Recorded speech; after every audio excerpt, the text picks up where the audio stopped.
Hi everyone, this is Beverly Apas, a nursing leadership student at Seneca College.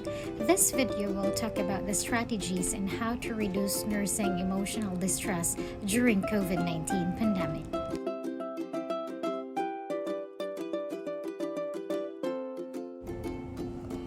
The pandemic exacerbates the moral suffering that nurses face on a daily basis.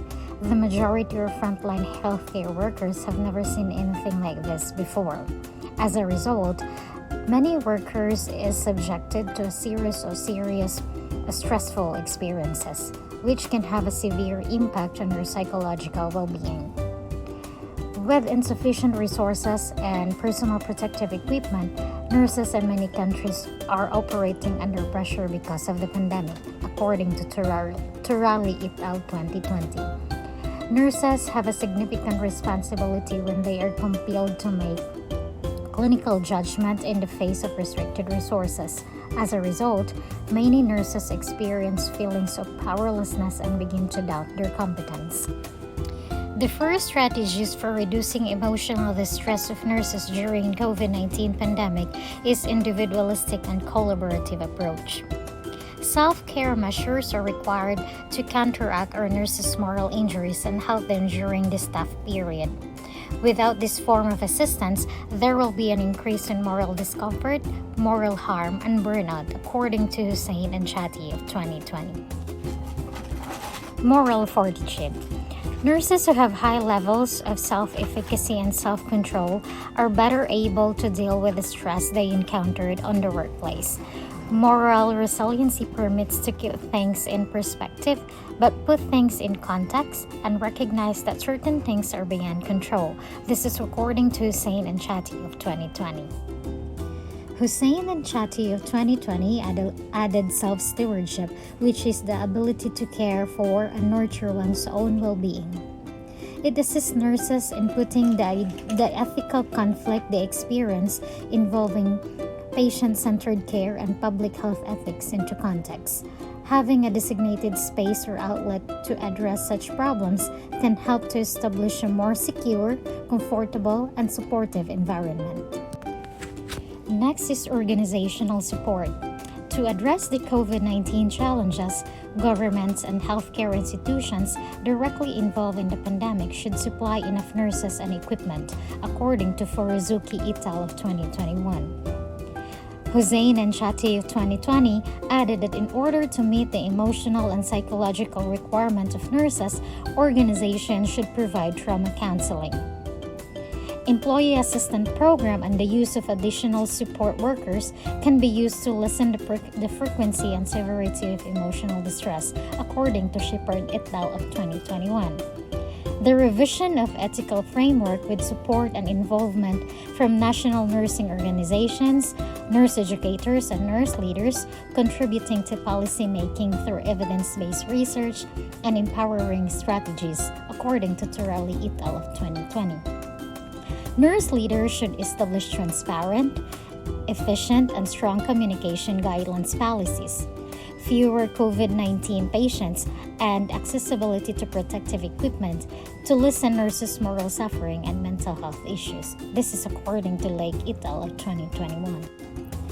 Nurses' well-being continues to worsen in a globalized pandemic situation, as shown by rising moral suffering, emotional exhaustion, and burnout. The Roy adaptation theory might be a valuable guide for developing, implementing, and evaluating a hospital-based care framework for addressing well-being of nurses and other members of the healthcare team. This is according to Callis of 2020. During COVID-19 pandemic, a transformational leadership is important because nurses need a strong leader with clear direction and continued support from each other, employees, and the public. Based on the strategies for reducing emotional distress among nurses, prospective outcomes includes improved physical and mental health for nurses, improved family, as well as patient outcomes. The stigma attached of seeking mental health treatment is a major roadblock, according to De Rosa et al. Of 2021. Being anonymous while seeking help may facilitate for those who have suffered a stigma and humiliation, as mentioned by Burge et al. Of 2021.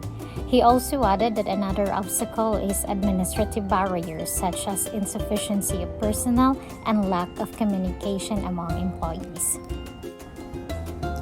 3 to 5 years after a pandemic, nurses will restore a great sense of control, resume rules and functions, and build a new regular routine through the following. First, leadership. At the organizational, departmental, and at team levels, best practices include having capable, competent, visible, and prepared leaders. Next is communication.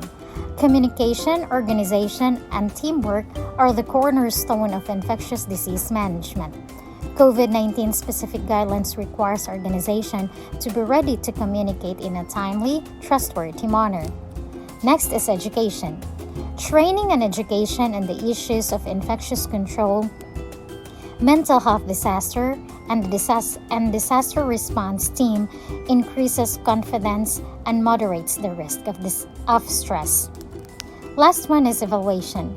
During COVID-19, best practices will be evaluated as well as thorough examination of the impact and long-term viability of staff support programs. This information will be used to drive organizations' future strategic policy recommendation for employees' well-being and resilience. This is all according to Quintagon of 2020. When the COVID-19 outbreak has passed, hospital will confront mental health crisis among nurses if sufficient attention is not given. In conclusion, it is critical to provide proper assistance to nurses in order to prevent emotional distress and promote psychological well-being throughout the COVID-19 global health crisis and future pandemics. Nurse leaders have an important role in ensuring enough protective equipment, flexible work arrangements, and a compassionate and healthy workplace. Nurses are the foundation of healthcare. Their physical and mental well-being is critical for the welfare of their patients and the general public. Thank you.